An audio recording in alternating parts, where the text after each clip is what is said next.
Guys இன்னைக்கு Monday mini vlog தான். So ரொம்ப நாளாகவே பீட்சா பண்ணலாம் அப்படின்னு சொல்லி எல்லா இன்க்ரீடியன்ஸுமே வாங்கி வச்சுட்டேன். பட் இன்னைக்கு பண்ணலாம் நாளைக்கு பண்ணலாம் அப்படின்னு சொல்லி தள்ளி போய்க்கிட்டே இருந்தது. இன்னைக்கு கண்டிப்பாக பண்ணுறோம் அப்படின்னு சொல்லிட்டு முன்னாடி நாளில் நான் பீஸாவுக்கு தேவையான டோவெல்லாம் ரெடி பண்ணி ஃப்ரிட்ஜில் வச்சுட்டேன். நான் இன்னைக்கு பண்ணது வந்து வெஜ் பீஸா தான். ஸோ இதில் நான் என்னென்ன ஆட் பண்ணேன்னு பார்த்தீங்க அப்படின்னா கேப்சிகம், ஆனியன், அப்புறம் ஸ்வீட் கார்ன் எல்லாம் போட்டேன். கொஞ்சமாக வீட்டில் பண்ணியிருந்தனால அதையும் கொஞ்சம் ஆட் பண்ணிக்கிட்டேன். தேவ் தூங்கிட்டு இருக்கப்பவே பிட்சா பண்ணி முடிச்சிடலாம் அப்படின்னு பார்த்தேன். பட் குக் பண்ணிட்டு இருக்கப்பவே அவன் எந்திரிச்சு வந்துட்டான். பிட்சாவில் ரொம்ப முக்கியமான இன்க்ரீடியன்ஸ் 2 இருக்குது. ஒன்று வந்து பிட்சா சாஸ், அப்புறம் இன்னொன்று வந்து சீஸ். ஸோ இதில் நான் நிறைய வந்து சீஸ் ஆட் பண்ணேன். பட் என்ன மிஸ்டேக் பண்ணேன் அப்படின்னா பிட்சா சாஸ் வந்து நான் நிறைய ஆட் பண்ணவே இல்லை. ஸோ அதனால் பீட்சா பார்த்தீங்க அப்படின்னா ரொம்பவே சப்புன்னு இருந்தது. அண்ட் மெயினான திங் வந்துட்டு பீட்சாக்கு ஆலிவ் ஆயில் யூஸ் பண்ணணும்.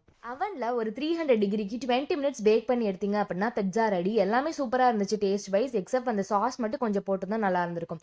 ஸோ உங்கள் எல்லாரையும் இன்னொரு இன்ட்ரெஸ்டிங்கான வீடியோவில் மீட் பண்ணுறேன். until then bye.